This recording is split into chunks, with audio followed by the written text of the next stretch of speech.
injury updates. I guess Chido, are you guys going to IR him? I would imagine. Yeah, at some point this week. Okay, and then is Eli Apple available to go this week? He'll be day to day. Yeah, but he's feeling a lot better. DJ Reader. Not this week. When do you? I guess when we get a better sense of when DJ will be ready. The bye. We get a feel at the bye. So I won't make any declarations there. It's been really positive his recovery. I think he's feeling really good, and so we get a chance to assess those types of situations at the bye week. And Trey Flowers. Yeah, Trey, we'll just see how Trey goes this week. One more, Trey Hendrickson. Did he come out of the game? Okay. Yeah.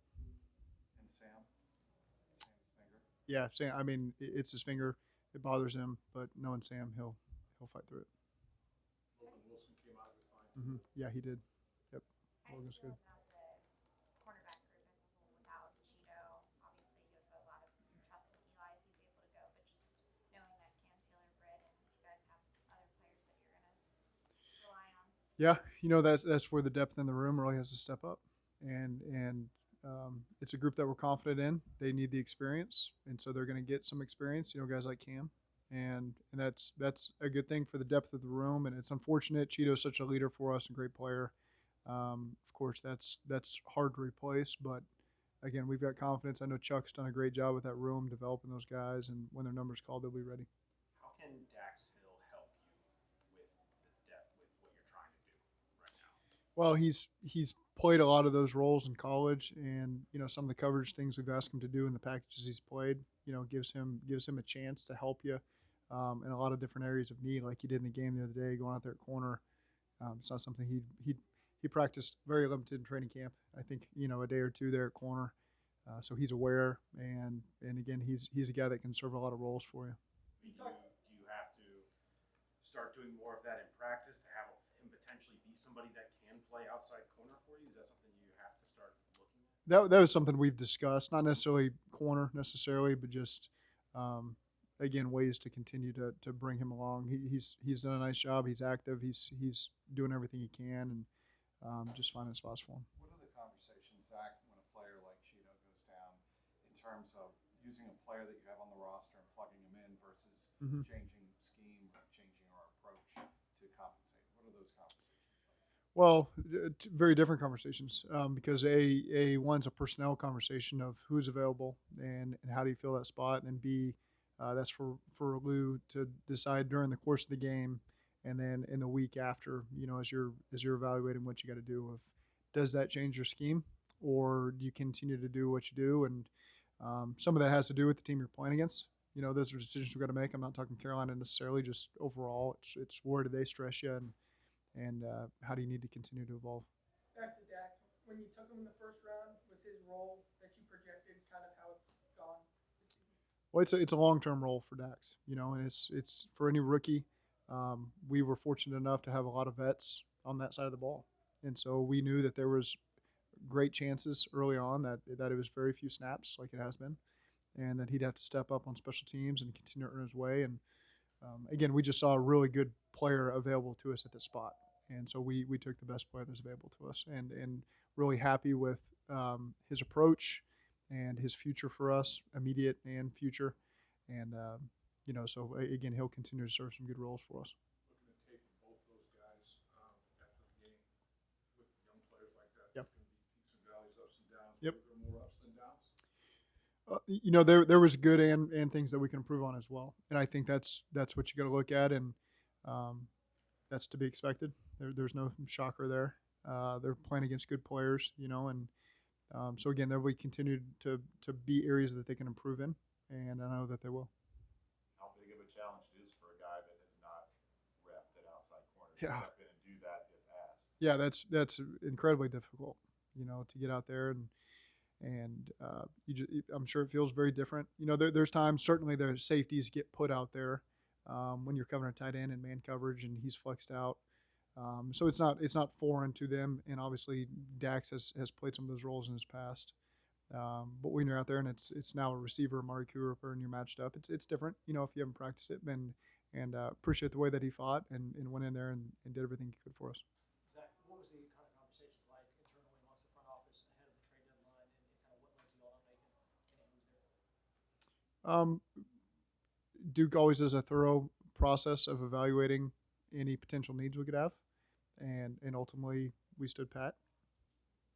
Zach, is there any updated timeline on Jamar Chase at all? Any more clarity? No updated timeline. No, didn't put him on IR, which should tell you what we're hopeful of and what our thinking was. What? I'm sure you had a nice timeline and pipeline and the rest on Taylor Britt. What has he been? What you thought from a just maybe even from a personality standpoint? Yeah. How he approached it. Yeah, he's a guy when he's out there on the grass, he's super competitive, really locked in, dialed in. Practice is important to him. Competing is important to him, and that's right in line with the information that we had. What's your outlook on the Carolina Panthers surprise the Bucks and I guess Yeah. a lot of people with Yep. how they turned around after they let their coach go? No question, it's a good team. It's a good team, and starting with their defense, they're really equipped with talent across the board.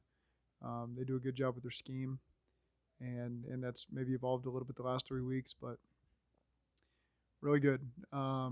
Really made it hard on the Rams, made it really hard on Tampa, and then this last week against Atlanta made some big plays, but it was a hard fought game for them. So, and then you look at the offense side of the ball for them. They've got weapons there. Their quarterback's playing well. They got a lot of confidence in them, and so it's a team that.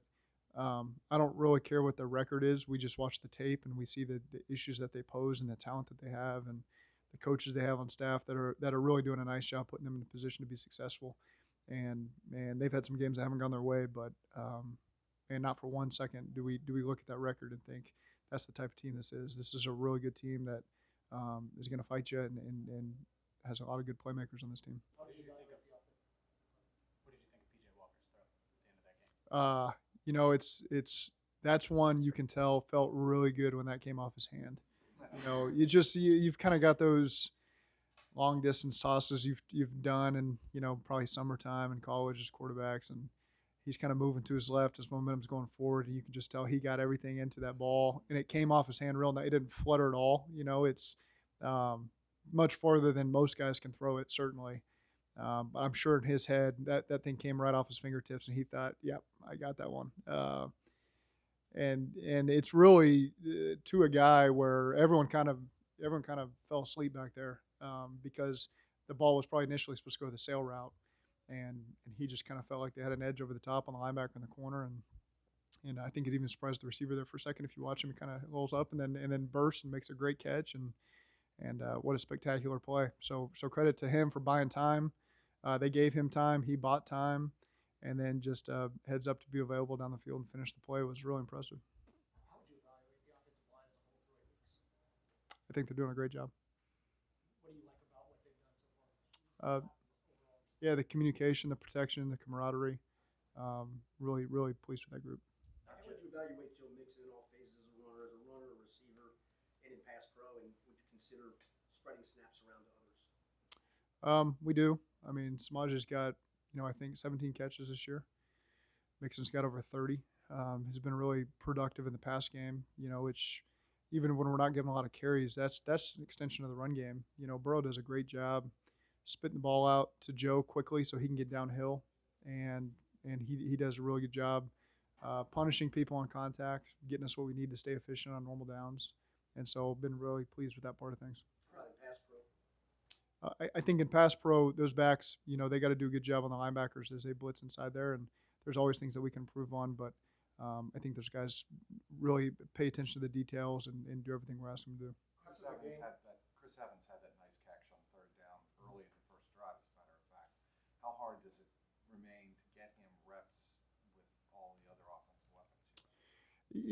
You do. He's in there, and the opportunities aren't always there for him. He got man coverage on that one, matched up on a linebacker outside, and so we threw the go route to him. And so there's plenty of other times where we call similar types of plays, and depending on the look is where the ball is going to go. So maybe they've gone to other guys for different looks on successful plays, and he's still been out there looking for that opportunity. So Joe does a good job of, again, finding the matchup and doing his best to exploit that. After the game, you talked about for the offense that stretch from the second to third quarter Yeah. is kind of been the key. When you went back and watched, is that on the film, did that kind of confirm what you saw, or any other thing offensively kind of jump out at you? Yeah, I think our defense did a great job in the first half. Okay, and offensively, 5 drives, 3 of them, there was really scoring opportunities for us, and we came away with no points. And so, in that style of game, you needed to come away with points. Likely on all 3 of those drives would have been great, which gives you anywhere from 13 to 17 points probably, and then maybe you've got control of the game a little better. And the defense now has got that resurgence because they've done a great job, and so now they're not trailing by 15 points or 18 points, whatever it was. So early in the game, we didn't maximize our opportunities on offense. And then there was that stretch, from the end of the second quarter all the way, to late in the third quarter where we just had a 3-and-out. And then, they'd scored on 3 possessions in the meantime, and the game got away from us. And so you look at it, and they beat us. They did a great job. They won the game for us. But there's also some situations where we realized the game got away from us where you'd like to think we could have done more and taken control of the game early on and gave us a much better chance to play the style game we wanted to play. So it's just one where you got to learn from. You got to see those opportunities and where they were because they're going to come up in another game at some point, and we feel good about being able to make those adjustments. You talked a lot about you guys play well when you have more control of the game, not hugely, but just start out strong and play front. Is that a difference between this year and last year? Do you feel like this team is a little bit different? That I don't know. Do you feel like you need to start strong or start fast? No, because we've been down and come back and gotten in every game we've played. So I don't feel like that's any different than last year. I think that's every team in the league plays better when they have a lead, and so just unfortunately we didn't get the points early enough like we have lately to give us better control. And against that style of team, they're great at running the football, great at running the football. And then once they get rolling, which they did eventually, the play action's off of that. And so when you're down 2 or 3 scores against that style of team, that becomes really difficult, and that's the situation we found ourselves in. Zac, Ted Karras told us that he needs to lead with his demeanor this week to kind of set the tone, and you know how Ted is obviously. But how much does this game need to be a tone-setting kind of game going into the bye before the second half of the season? We're just looking for a win. It's important in this league just to take it week to week. It's Ted. Ted sets the tone with his energy every week during the game. That's something specifically I talked to him about after the game because I appreciated his energy even when things were tough in the fourth quarter and it looked pretty bleak. He still had his positive, let's take it one drive at a time. Let's go get this onside kick and let's score and let's get ourselves back in it. And so he's Mr. Positive. You need that. So that's something we lean on him for, certainly. Joe Burrow said that he's learned to ride the NFL wave. Certainly, you know it. Yeah. But are there guys in the team, younger guys, that need to be reminded, like Joe had said earlier, take a deep breath, relax, like settle in here? I think our guys understand that. And that's a big part of just tuning it out week to week.